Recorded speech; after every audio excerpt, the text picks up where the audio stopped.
할렐루야. 예수 그리스도 이름으로 하나님 말씀 함께 나누는 시간 갖도록 하겠습니다. 오늘은 아브라함 17번째 시간이 되겠습니다. 이삭을 바치는 아브라함. 그동안 이 아브라함에 대해서 굉장히 익숙한 그런 이야기를 다 접해보셨죠? 심지어는 이제 아동반도 아브라함이라고 하는 이름을 기억하게 되는데, 그 이름을 기억할 때에 바로 이 사건을 또 결부시켜서 기억을 하죠. 아들 이삭을 하나님께 바치려고 했던 그 일을 주로 이제 다루게 되면 이 일을 많이 다뤘죠. 성경 공부할 때. 그런데 이제 오늘 우리 성도님들은 지금까지 저희들이 줄기차게 달려온 어떤 맥락이 있잖아요. 하나님이 약속을 한 번만 한 것이 아니었다. 계속 그렇게 약속을 하고, 혹시 그 약속이 흔들릴 것 같은 그런 상황이 되면 하나님께서 조치하셔가지고 또 그런 상황을 막기도 하시고, 아브라함이 그 약속에 충실하지 못했을 때 또 충실하도록 그렇게 꾸지람하기도 하시고, 그러면서 여태까지 달려왔단 말이에요.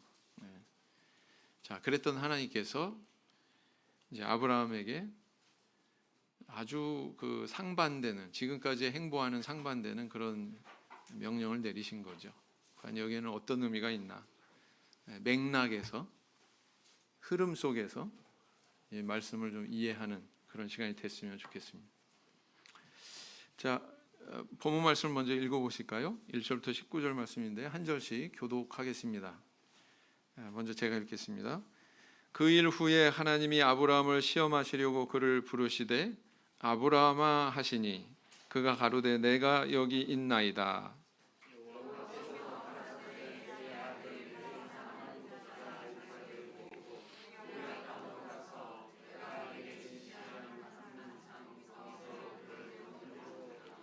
아브라함이 아침에 일찍 일어나 나귀의 안장을 지우고 두 사환과 그 아들 이삭을 데리고 번제에 쓸 나무를 쪼개어 가지고 떠나 하나님의 자기에게 지시하시는 곳으로 가더니,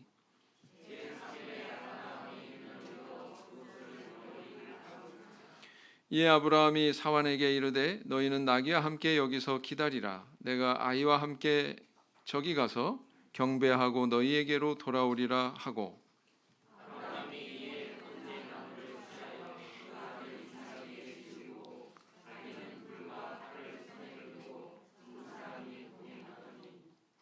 이삭이 그 아비 아브라함에게 말하여 가로되 내 아버지여 하니, 그가 가로되 내 아들아 내가 여기 있노라.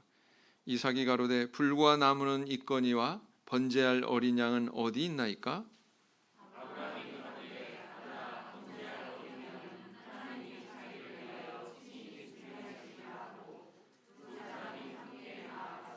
하나님이 그에게 지시하신 곳에 이른지라. 이에 아브라함이 그곳에 단을 쌓고 나무를 벌려놓고 그 아들 이삭을 결박하여 단 나무 위에 놓고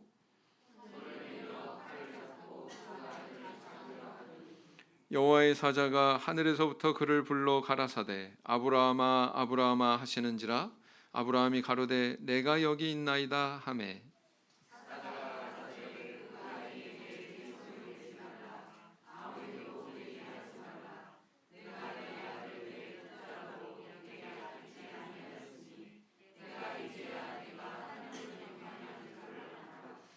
아브라함이 눈을 들어 살펴본즉 한 수양이 뒤에 있는데 뿔이 수풀에 걸렸는지라. 아브라함이 가서 그 수양을 가져다가 아들을 대신하여 번제로 드렸더라.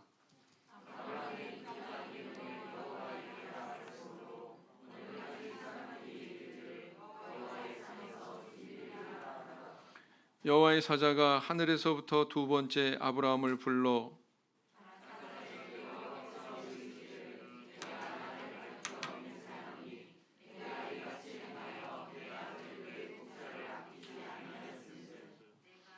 내가 내게 큰 복을 주고 내 씨로 크게 성하여 하늘의 별과 같고 바닷가의 모래와 같게 하리니 내 씨가 그 대적의 문을 얻으리라.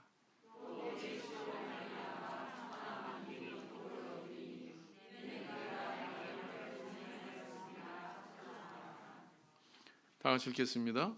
이에 아브라함이 그 사환에게로 돌아와서 함께 떠나 부엘세바에 이르러 거기 거하였더라. 네. 자, 우리 지난 시간에는 그 이스마엘이 떠났고 그 다음에 아비멜렉과 화친하는 그런 내용이 또 이어져서 나왔고 21장의 내용이 그러했죠. 지금 이스마엘이 집안에 있어요, 없어요? 아들이라고 누구만 남았습니까? 이삭만 딱 남아 있는 거죠. 그 상황에서 하나님께서 이렇게 이제 명령을 하신 거죠. 여기에 그 하나님께서 어떤 의도로 이렇게 말씀하셨는지에 대한 것을 성경에서 명시하고 있어요. 한번 살펴볼까요? 오늘 본문 맛보기. 하나님이 아브라함에게 아들 이삭을 번제로 드리라고 하신 것은 무엇 때문인가? 목적을 물어보는 겁니다. 어떤 목적으로 한 거라고요? 네, 명시하고 있죠. 분명히 1절에서 하나님이 아브라함을 시험하시려고 이렇게 명시하고 있습니다. 학생들 시험 좋아해요? 싫어해요? 여러분들 그 시험지 지면에 답 다는 것 말고 어찌 보면 하나님 앞에서 우리 평생의 그 인생의 여정이 시험이다 또 이렇게 볼 수도 있습니다. 자, 두 번째, 아브라함이 사환에게 무엇이라고 말했는가? 뭐라고 말했어요? 자, 이제 하나님의 명령을 받고 이제 아들을 번제로 드리기 위해서 출발하는데 목적지까지 이제 갔어요. 가가지고 뭐라고 그랬습니까? 너희는 여기서 기다려라. 내가 여차저차 한 다음에 돌아오리라. 이렇게 얘기하는데 우리 한글 성경에는 잘 구분이 안 가는데 영어 성경에 보면 7절에서 우리라는 단어를 사용하고 있습니다. 내가 아이와 함께 가서 제사 드리고 우리가 다시 돌아올게. 이렇게 말씀하셨다는 거예요. 그러면은 나하고 아들인 이삭하고 같이 돌아올게 이렇게 얘기했다는 거거든요. 아시겠어요? 지금 누구를 번제로 드리려고 하는 거예요? 아들 이삭을. 근데 종들한테 뭐라고 얘기를 했냐면은 나랑 요 아들하고 같이 제사 드리고 나랑 아들하고 같이 돌아올게 이렇게 얘기했다는 거예요. 이해가 되세요? 네. 아브라함은 번제할 양이 어디 있느냐고 묻는 아들의 질문에 무엇이라고 대답했는가? 8절에 보니까 뭐라고 대답했습니까? 하나님이 자기를 위하여 친히 준비하시리라. 아버지, 그런데 제사로 드릴 그 제물로 드릴 양은 어디 있어요? 이렇게 묻는 것으로 봐서 아들 이삭은 너무 어리지는 않았다. 뭔가 지각이 있고 그 지각이 어느 정도의 지각이었냐면은 제사에는 제물이 반드시 소용이 돼야 되고 우리가 지금 그걸 가지고 가고 있지 않다라는 걸 인지할 만큼 분별력이 있었어요, 없었어요? 네, 그걸 분별할 만한 인지력이 있었다. 그러니까 상당히 자랐겠죠. 네, 그래서 아마 10대 정도 되는 걸로. 자, 13절에 보니까 뭐예요? 수풀에 걸린 수양으로 이제 아들을 대신하게 되는 그런 내용이 나오죠. 이 말 그대로 아브라함이 이야기한 말 그대로. 그래서 이제 14절에 가서 아브라함이 또 하나님을 또 깨닫게 됩니다. 여호와 이레라고 하는 말로 그 깨달음을 표현하고 있죠. 그다음 네 번째, 하나님이 아브라함을 시험해서 그에게 대해 알게 된 것은 무엇인가? 뭘 아셨다고 그러셨어요? 하나님께서? 네, 그대로 옮겨 적으시면 되죠. 내가 하나님을 경외하는 줄을 아노라. 그러니까 여기서 하나님께서 이렇게 시험하신 목적이 뚜렷하게 드러나는 거죠. 네. 여기서 경외하는 줄 아노라 이렇게 표현했지만 사실 이걸 조금 더 크게 확대해서 보면 에덴 동산에서 아담은 어떠했습니까?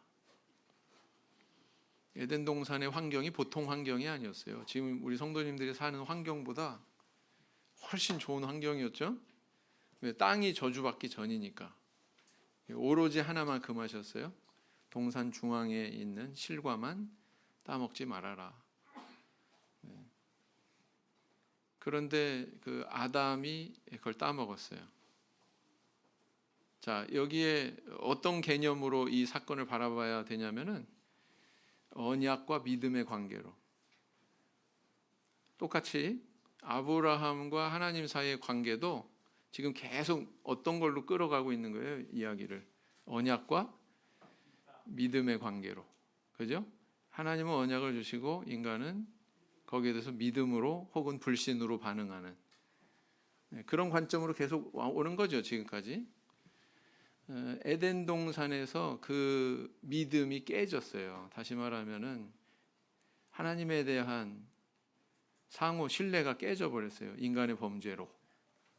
왜 성경에서 자꾸 믿어라 믿어라 얘기합니까?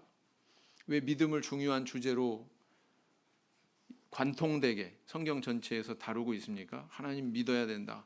그 믿음을 다른 단어로 표현하면 경외한다 이렇게 표현하지만 조금 한 발짝 뒤로 물러서서 다른 단어로 우리가 환원할 것 같으면 그 믿음의 문제라고요. 그죠? 그래서 아브라함에게도 바로 이 시험은 있었는데 에덴 동산에서 마치 선악과 시험이 있었던 것처럼, 근데 이 시험에서 아브라함은 하나님과의 사이에 뭘 회복한 건가? 여기는 경외하는 줄 아노라. 하나님께서 이렇게 얘기했죠. 자, 그래서 뚜렷하게 이렇게 하나님의 시험의 목적이 드러났다. 그 다음 다섯 번째, 아브라함이 받은 축복의 두 가지 내용은 무엇인가? 17절 18절에 나와 있습니다. 내게 큰 복을 주고 내 씨로 크게 성하여 대적의 문을 얻게 할 것이다. 이렇게 말씀하셨어요. 대적의 문을 얻게 할 것이다. 이 대적은 뭐예요? 원수, 적. 근데 문을 얻게 한다. 문은 어떤 기능을 합니까? 문은 안으로 밖으로 출입하는 기능을 하죠. 고대 사회에서 이 문을 얻는다 이런 표현은 어찌 보면 관용적 표현이다 이렇게 볼 수 있는데, 성을 닫고 있는 그 문을 얻는다 이 표현은 뭐냐면 그 성을 정복한다 이런 뜻이에요. 그러니까 원수를 압제하고 정복한다 이것을 이렇게 표현하고 있는 것입니다. 이거는 육적으로도 성취됐고 또 영적으로도 성취됐는데, 이게 영적인 성취를 겨냥하고 있다는 것은 어디에서 뚜렷해지냐면 내 씨로, 내 씨들로가 아니에요. 여기서 씨라고 하는 단어는 히브리어로 제라라고 하는데 씨로 번역이 되기도 하고 자손으로 번역이 되기도 합니다. 그런데 단수예요. 복수가 아니고 단수예요. 단수라는 의미는 하나를 가리킨다는 얘기죠. 둘 이상을 복수라고 합니다. 하나는 단수예요. 그래서 내 씨로 할 때 이 씨는 누구를 겨냥하는지는 모르지만 그 씨로 인해서 천하 만민이 복을 얻게 될 거다 이렇게 말씀하셨다는 거예요. 영적인 성취죠. 누굴까요? 우리는 답을 알고 있습니다. 아브라함은 몰랐을 거예요. 아브라함이 이 말씀 받았을 때 도대체 무슨 말씀이지? 이 씨가 누굴까? 얼굴 본 적 있어요? 없어요? 물론 우리도 본 적은 없죠. 그러나 누구신지는 알죠. 예수 그리스도를 가리키는 거죠. 네, 그렇습니다. 이건 제 해석이 아니고 바울 사도가 그렇게 해석했기 때문에 우리가 그렇게 믿는 거예요. 조금 있다가 그 구절을 같이 읽어보도록 하겠습니다. 자, 이 아브라함이 나아가 가지고 번제를 드렸더니 모리아라고 하는 이 땅은 이 아브라함의 제사를 통해서 이스라엘의 역사 속에 굉장히 중요한 지명으로 자리하게 됩니다. 아브라함이 번제로 이 아들 이삭을 바치려고 했던 그 장소고, 아브라함이 아니라 다윗이 그 온역이 들어가지고 백성들이 죽었잖아요. 그 후에 이제 하나님 앞에 그 아라우나의 타작마당을 돈 주고 사가지고 거기서 번제를 드리잖아요. 그 타작마당이 바로 모리아예요. 그죠?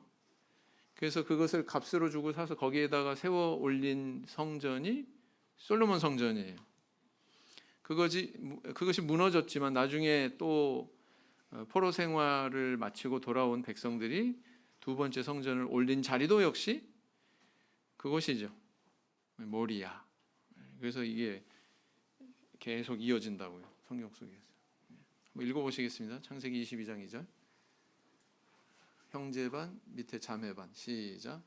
여호와께서 가라사대 내 아들 내 사랑하는 독자 이삭을 데리고 모리아 땅으로 가서 내가 내게 지시하는 한 산 거기서 그를 번제로 드리라. 역대하 3장 1절 시작.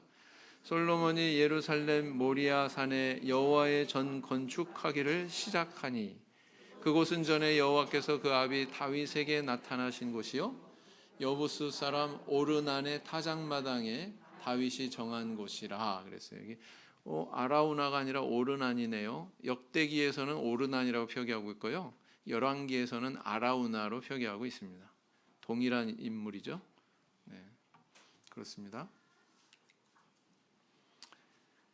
그래서 그렇게 모리아까지 며칠 길을 갔느냐? 사흘 길을 갔다. 참 이 기간도 좀 의미심장하죠. 그냥 간과하기에는 그리스도께서 죽음에 거하신 기간이 또 며칠이에요? 사흘이잖아요. 그죠? 아마 이 아브라함이 아들 이삭과 걸어갔던 그 사흘 길은 굉장히 마음이 어두운 그런 시간이었을 거예요. 아브라함이 마음속에서부터 이미 아들 이삭을 죽여버리고 시작했을 것 같아요. 그럼 발걸음을 뗄 수가 없었겠죠. 안 그랬으면. 그죠? 이미 아들은 이삭은 마음속에서부터 이미 칼을 댄 거야. 이미. 그죠? 그리고 사흘 길을 갑니다.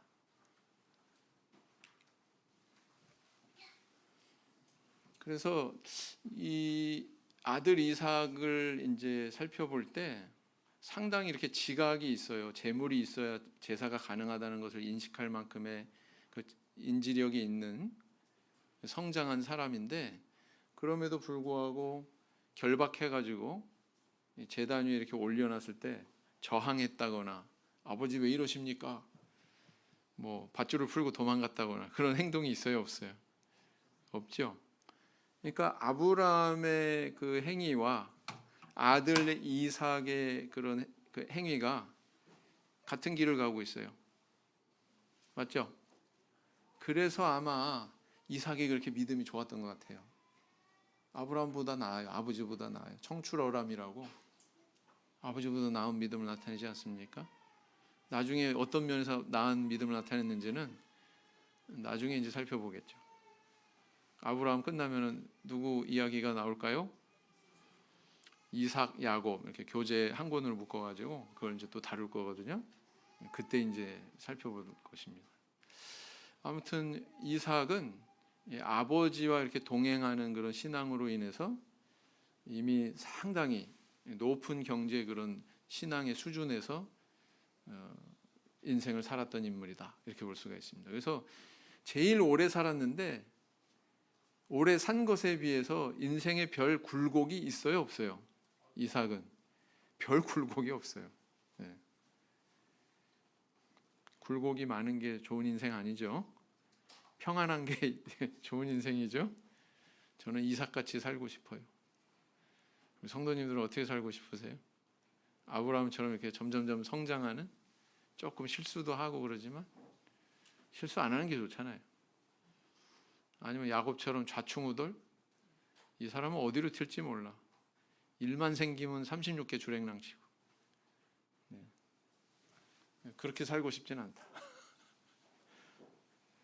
하나님께 이렇게 순종의 길을 갈 수 있는 그런 신앙이 됐으면 좋겠습니다.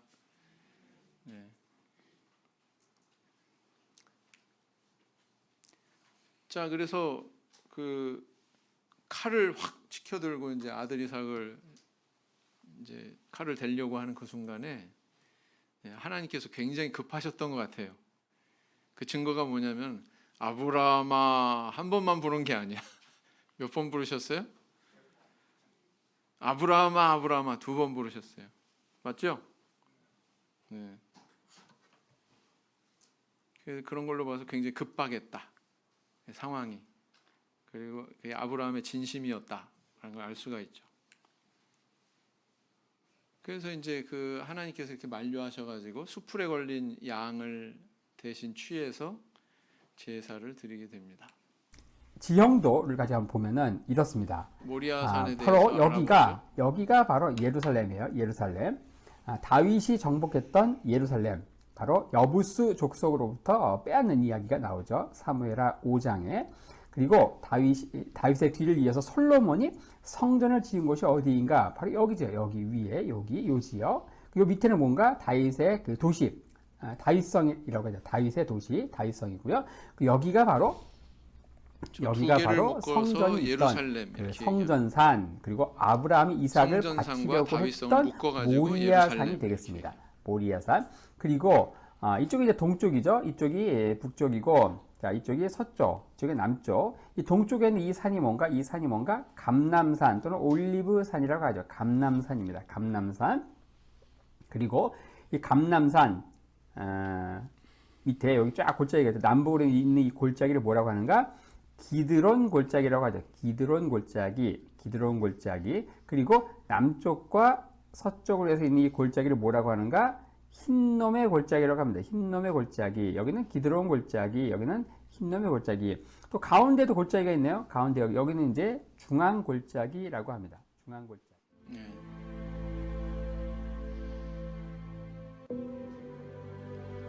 여기가 기드론 골짜기라고 하는 곳이죠.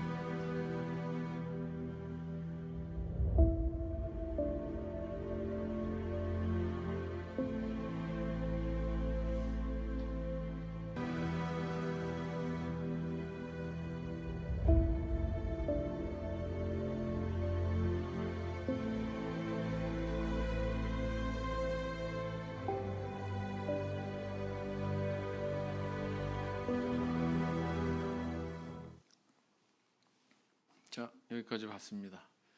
이제 모리아산이 어딘지 이제 확실히 아셨죠? 모리아산이 예루살렘에 있고 바로 이 아들 이삭을 바치려고 했던 그 장소에서 다윗도 번제를 드렸고 그 장소에 또 솔로몬 성전이 세워졌다. 바로 그 지명이다. 자, 이제 조금 깊은 내용을 한번 살펴보겠습니다. 아브라함을 시험하시는 하나님의 모습을 통해 알 수 있는 사실을 이야기해 보자. 사람은 시험 받는 거 싫어하죠. 시험 보는 것도 싫어하고. 그런데 하나님께서 이렇게 시험하신다고 이렇게 기록을 하고 있어요. 왜 그래요? 아까도 나왔지만 경외하는지 안 하는지. 그래서 하나님께서 때로는 본심이 아니시면서 우리에게 뭔가 명령하시는 경우도 있어요, 없어요? 있으셔요. 아들 이삭을 바쳐라. 그게 하나님 본심이에요? 아니잖아요. 그래서 인간이 과연 그분을 경외하는지 그 여부를 확인하기를 원하세요. 부모님이 아기한테 아이가 뭐 간식을 맛있게 먹고 있는데 그러면서 엄마도 하나 줘, 아빠도 하나 줘. 그 먹고 싶어서 그래요? 그런 거 아니잖아요, 그죠? 거기에는 뭐가 담겨 있냐면 이 녀석이 부모를 생각하는 마음이 있나, 남을 이렇게 배려하고 또 인정을 베푸는 그런 좋은 모습이 있나 없나, 그거 보고 싶은 거죠. 그거 확인하고 싶으니까 그런 행동을 하는 거잖아요. 똑같다. 우리 하나님께서도 때로는 우리의 진심을 확인하기를 원하신다.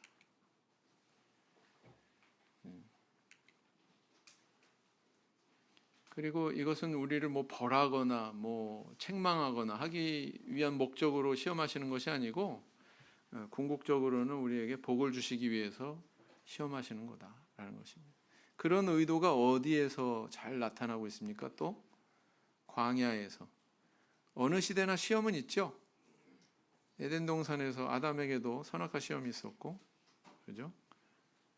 또 아브라함에게는 이 모리아산에 이 시험이 있었고, 그 다음에 출애굽 시대에는 이스라엘 백성들에게 광야의 시험이 있었고, 어느 시대에나 시험은 있습니다. 오늘날 우리에게도 있습니다.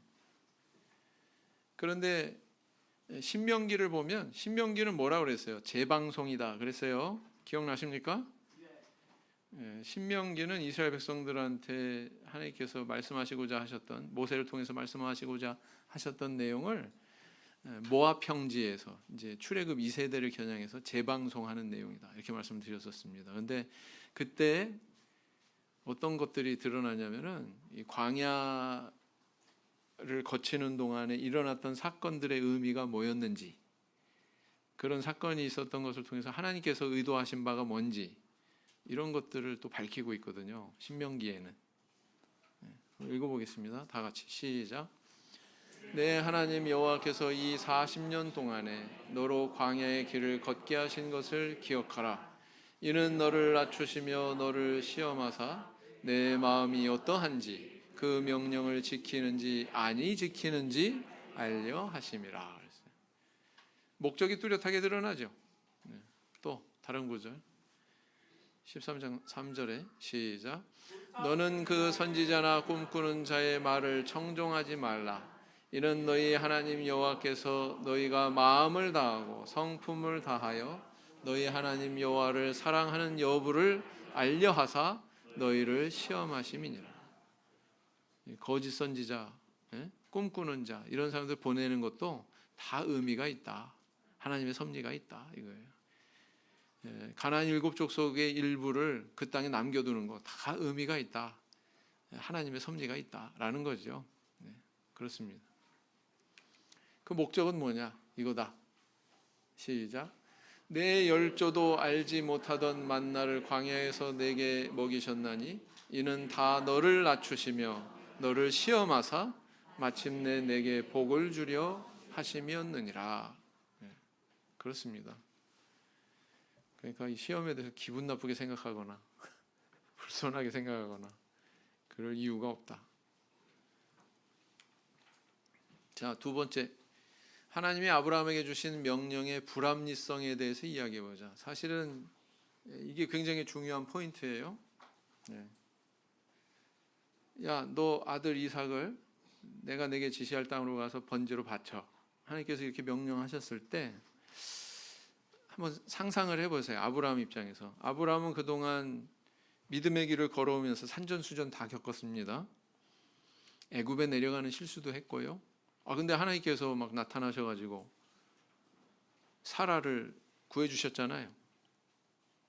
뿐만 아니라 뭐 전쟁에 출정했을 때도 하나님께서 지켜 보호해주셔서 승리하게 해주시고 318인만 데리고 나갔는데 그 수다한 적군들을 물리치고서 조카 롯을 이렇게 구해오는 그런 일도 경험하게 하시고, 그렇죠? 또 하갈을 통해서 실수했을 때 하나님께서 또 수십 년 만에, 십수년 만에 나타나셔가지고 책망기도 하시고, 저는 이 다메섹 엘리에셀이나 후계자로 삼겠습니다. 막 이렇게 얘기했는데도 막 그런 것도 아니야. 하나님께서 부정하시지 않으셨어요? 자, 첫 번째는 뭐냐면은 지금은 아직은 아니지만 출애굽 시대에 이제 모세 율법이 구체적으로 명문화되잖아요.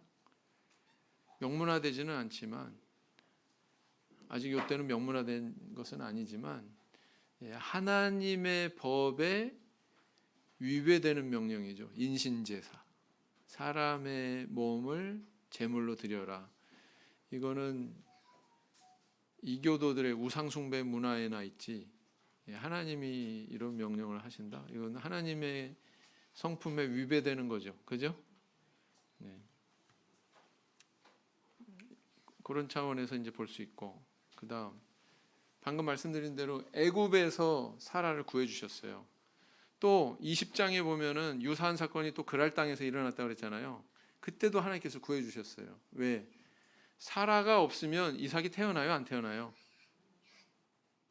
그러니까 누가 아쉬운 거냐면은 아브라함이 아쉬운 게 아니에요. 누가 아쉬우신 거예요? 하나님이 아쉬우신 거예요. 지금 천하 만민이 복을 얻게 하는 그 씨를 태어나게 하려면 반드시 예?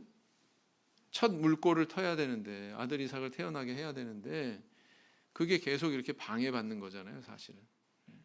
그 상황들을 하나님께서 주권적으로 개입하셔가지고 막으셨거든요. 아브라함은 그걸 체험을 했거든요. 아브라함한테 뭐라고 이름을 계명하도록 명령하셨습니까? 열국의 아비. 그래서 아브라함에서 아브라함으로 바뀌었잖아요. 사레에서 사라로 아내 이름을 바꿨잖아요. 열국의 어미.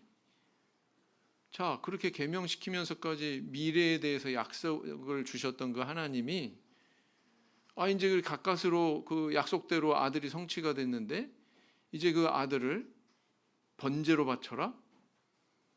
저 같으면 그랬을 것 같아요. 하나님,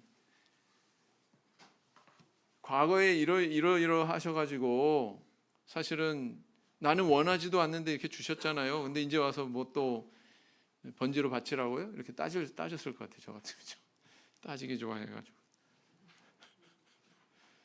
따지기 좋아하다 보니까 우리 교회 들어왔거든요. 그게 꼭 나쁜 것만은 아닌 것 같아요. 자, 신명기 18장을 읽어보겠습니다. 시작. 그 아들이나 딸을 불 가운데로 지나게 하는 자나 복술자나 기륭을 말하는 자나 요술을 하는 자나 무당이나 진언자나 신접자나 박수나 초혼자를 너희 중에 용납하지 말라. 이게 하나님의 명령이라고요.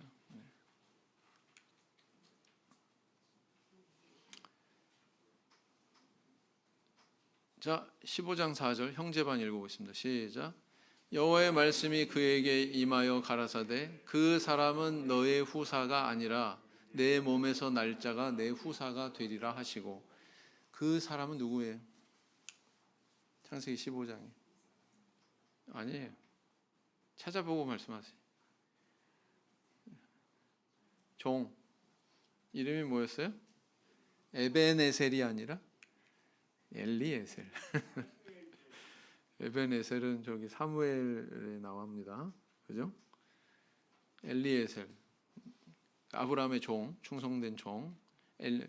이 다메섹 출신이었던 것 같아요. 다마스커스 출신이었던 것 같아요. 이 다메섹 엘리에셀이니다. 분명하게 그 아브라함은 이때 자녀를 얻는 것에 대한 소망이 있었어요, 없었어요? 아브라함의 뜻이 아니었어요. 아들 이삭을 얻게 되는 것은 아브라함의 뜻이 아니었다니까요. 하나님의 뜻이었다니까요. 맞죠? 아브라함 관심 없었어요. 엘리에셀 있으면 돼요. 재산이고 뭐고 다 얘한테 물려주죠. 뭐 이거거든요. 또 17장에 가서는 17장은 자 16장에서 이미 누가 태어났어요? 하가를 통해서 이스마엘이 태어났어요. 근데 하나님께서 또 뭐라고 말씀하시냐면은 읽어보겠습니다. 시작. 내 언약은 내가 명년 이 기한에 사라가 내게 낳을 이삭과 세우리라. 그러나 내가 이스마엘에 대해서도 네 말을 들어줄게. 이러면서 나오셨어요. 하나님께서. 맞죠? 아브라함은 뭐 이스마엘 이외에 아들 얻는 것에 관심이 있었어요? 없었어요? 없었어요. 누구의 뜻이에요? 하나님의 뜻. 아브라함의 뜻이 아니었습니다. 아들 이삭을 얻는 것은. 근데 하나님이 이렇게 말씀하신 거예요. 아니야. 내 언약은 내 언약이라고 표현하셨어요. 내 언약은. 자, 그래서 그렇게 얻어진 아들 이삭인데 근데 이제 번제로 바치라고요? 하나님 정신이 있으십니까? 이렇게 얘기할 수 있는 입장이었단 말이죠. 아브라함 입장이. 그렇지 않습니까? 굉장히 불합리한 거예요. 상충하는 거예요. 여태까지의 행적과는 다르게 모든 것을 다 쓸어버리는 그런 명령이었잖아요. 아브라함이 하나님의 명령에 순종할 수 있었던 배경과 믿음의 내용에 대해서는 이야기를 하자면 신약 성경을 통해서 알 수가 있죠. 이 정작 22장에는 아브라함의 어떤 믿음에 대해서 언급을 하고 있어요, 없어요? 무슨 마음 상태나 아니면 그 마음속에 무슨 부활 신앙이 있었다 뭐 이런 거 노출하는 게 있어요, 없어요? 없어요. 근데 신약의 기자들은 거기에 대해서 해석을 하고 있다고요. 신약 성경의 저자들이. 그러니까 그걸 통해서 우리는 이제 판단을 하는 겁니다. 이삭을 이렇게 죽게 하더라도 다시 살리실 것이라고는 그런 부활 신앙이 있었다고 히브리서 기자가 증거하고 있다는 사실이에요. 22장엔 전혀 없어요, 그런 게. 근데 히브리서 기자가 아브라함의 가슴 속에는 부활 신앙이 있었다 이렇게 얘기하고 있습니다. 그렇게 히브리서 기자가 얘기하니까 우리도 그렇게 믿어야죠. 그죠? 그다음 그럼 히브리서 기자는 뭘 근거로 이렇게 판단했을까를 가늠해 볼 때 사환들에게 한 말이 그렇게 판단하는 기준이 됐을 것 같다. 이렇게 이제 심증을 가지게 되거든요. 사환들한테 뭐라고 그랬다고 했어요? 아까 나하고 우리 아들하고 저희가 가서 번제 드린 다음에 그 다음에 제사 드린 다음에 다시 나하고 아들하고 여기 다시 돌아올게 이렇게 얘기했다는 거죠. 네? 네. 그걸 근거로 그 다음에 과거에 주어진 말씀을 아브라함은 믿었어요. 분명히 하나님께서 과거에 수차례 한 번도 아니야, 두 번도 아니고 수차례 사건이 있을 때마다 주어졌던 그 말씀을 믿었다. 약속을 믿었다. 이렇게 이야기하고 있습니다. 그 근거들을 이제 보면 자 이렇습니다. 창세기 22장 5절 보면 시작. 이에 아브라함이 사람에게 이르되 너희는 나귀와 함께 여기서 기다리라. 내가 아이와 함께 저기 가서 경배하고 너희에게로 돌아오리라 하고 한글 성경에는 우리가 너희에게로 돌아오리라 이렇게 기록하고 있지 않아요. 우리가가 생략이 돼 있어요. 근데 원문의 내용을 그대로 반영해서 더 정확하게 표현하려면 우리가 이거 들어가면 참 좋을 것 같아요. 우리가 복수잖아요. 아브라함 나와 아들 이삭 이렇게. 자 히브리서 11장 또 읽어보시겠습니다. 시작. 아브라함은 시험을 받을 때 믿음으로 이삭을 드렸으니 저는 약속을 받은 자로되 그 독생자를 드렸느니라. 잠깐만. 이 약속은 무슨 약속? 저는 약속을 받은 자로되 어떤 약속이요? 밑에 있어요. 밑에 18절에 저에게 이미 말씀하시기를 이게 약속이에요. 내 자손이라 칭할 자는 이삭으로 말미암음이라 하셨으니 그래서 요 약속을 받았는데 그런데 그 아들 이삭을 드렸다. 어때요? 모순되죠? 그죠? 하나님께서 이렇게 말씀하셔가지고 얻은 이삭을 하나님께 드리려고 번제로 드리려고 했다. 사실은 요 문장 안에 제가 빨갛게 이렇게 표시해 놓은 요 문장 안에 굉장히 그 모순된 상황을 지금 표현하고 있는 거예요. 히브리서 기자가 갈등의 상황을. 자, 18절 계속해서 읽겠습니다. 시작. 저에게 이미 말씀하시기를 내 자손이라 칭할 자는 이삭으로 말미암음이라 하셨으니 저가 하나님이 능히 죽은 자 가운데서 다시 살리실 줄로 생각한지라 비유컨대 죽은 자 가운데서 도로 받은 것이니라 그랬어요. 그래서 히브리서 기자는 그 결과적으로 아브라함에게는 부활 신앙이 있었다 이렇게 지금 판단을 하고 있는 거거든요.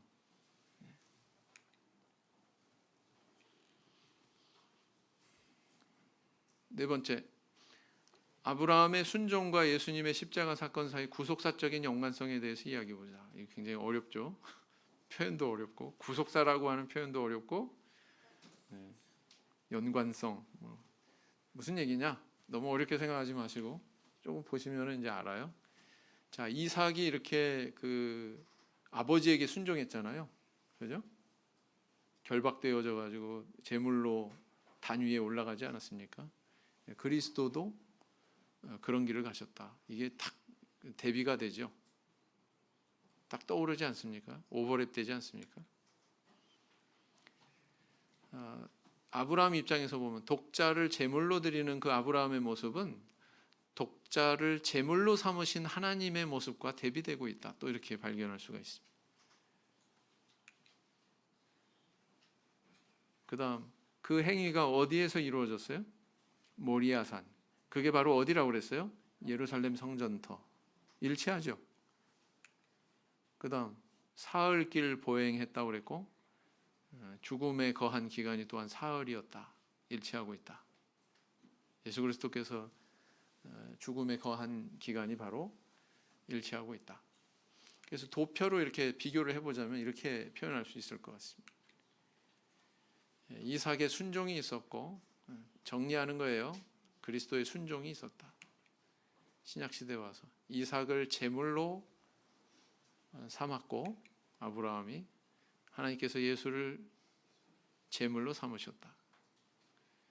모리아 산에서 이루어졌죠.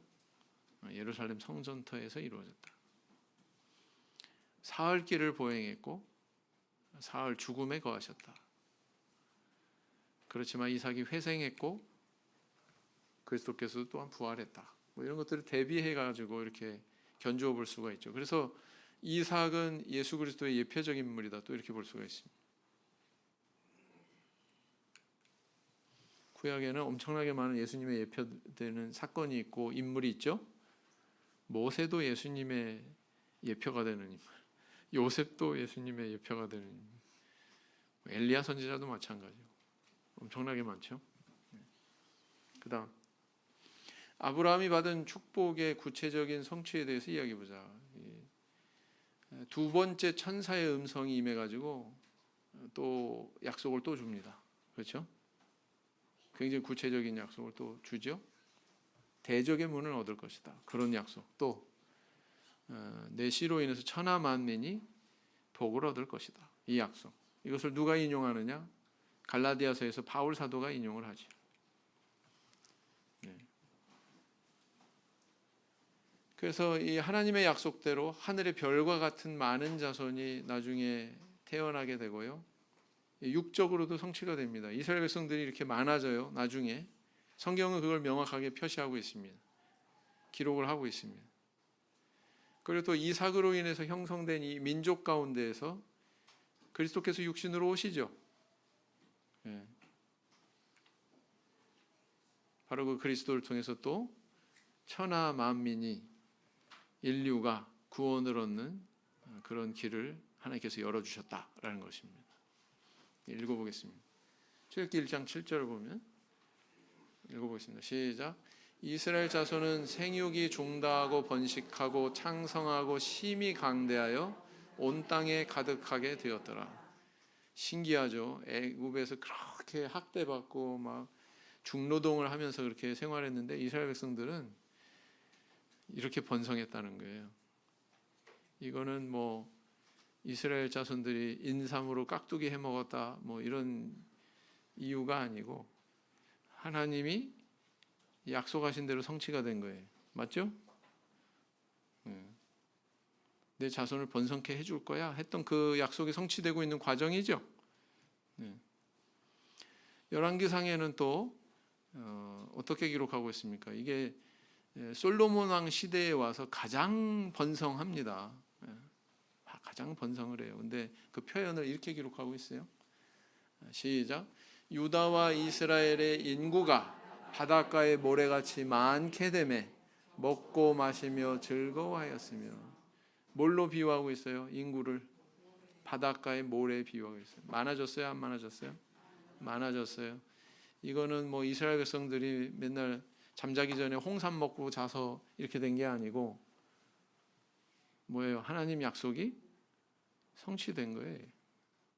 누구한테 애초에 주셨던 약속? 아브라함한테 주셨던 그 약속. 맞죠? 그걸 어떻게 그렇게 판단할 수 있냐면 창세기 15장에 보면 하나님이 아브라함한테 400년 뒤에 일어날 일을 미리 말씀하신다니까요. 500년 뒤에 일어날 일을. 이방에서 계기돼서 종살이하다가 4대 만에 돌아올 거야. 뭐 이런 말씀하신다고요. 맞죠? 하나님이 아브라함한테 주셨던 약속대로 성취된 거예요. 그러니까. 자, 그런데 이게 육적으로만 이렇게 성취됐느냐? 아니죠. 영적으로도 성취됐죠. 갈라디아서 3장 16절, 창세기 22장에 나와 있는 그 씨, 씨가 누구냐? 그걸 밝히고 있어요. 신약 시대에 와서 바울 사도의 입술을 통해서. 갈라디아서 3장 16절 읽어보겠습니다. 시작. 그 약속들은 아브라함과 그 자손에게 말씀하신 것인데 여럿을 가리켜 그 자손들이라고 하지 아니하시고 오직 하나를 가리켜 내 자손이라 하셨으니 곧 그리스도라. 복수가 아니라 뭐라고요? 단수. 목자님 뭐 꼬장꼬장하게 복수 단수 따지고 그래요. 제가 따진 게 아닙니다. 누가 따졌어요? 바울 사도가 그거 따져가지고 얘기하고 있는 거예요. 지금 성경의 원문에 보니까 이거 내 자손들 이렇게 기록하고 있지 않고 자손 이렇게 기록하고 있구나. 그럼 하나를 가리키는 건데 이게 누구지? 신약 시대에 와서 이제 뚜껑이 열리고 보니까 면박이 이제 걷어지고 보니까 이게 바로 그리스도였구나 깨닫게 된 거죠. 그래서 이렇게 증거하고 있는 겁니다. 17절 이어서 요한복음 3장 17절 시작. 하나님이 그 아들을 세상에 보내신 것은 세상을 심판하려 하심이 아니요 저로 말미암아 세상이 구원을 받게 하려 하심이라 그랬어요. 그래서 하나님은 이 땅에 심판을 목적으로 예수님 보내신 게 아니죠. 그렇다고 심판이 없는 건 아니죠. 예수 그리스도를 믿지 않으면 이미 심판 받은 거다 이런 말씀도 있잖아요. 그것은 하나님 책임이 아니다. 인간의 책임이다. 근데 인간들은 자꾸 하나님 책임으로 돌리려고 그러죠. 하나님의 목적은 뚜렷합니다. 세상에 대한 구원이죠. 그렇게 오셨다. 나는 지금까지 하나님을 경외함으로 내게 부어주신 복에 대한 체험이 있는가? 있으시죠?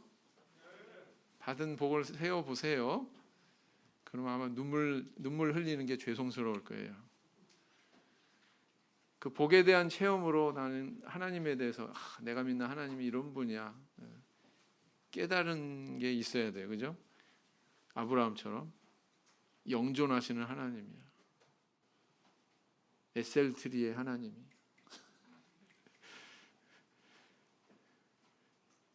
또 오늘은 뭐 여호와 일의 하나님이야. 뭐 이렇게 깨닫는 게 있어야 된단 말이에요.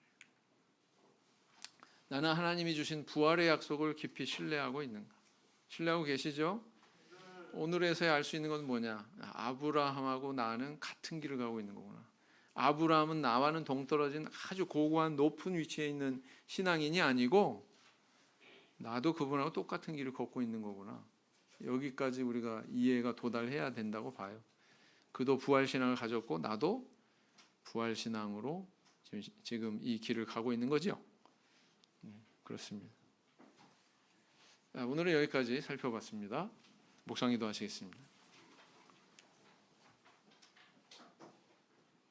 아멘.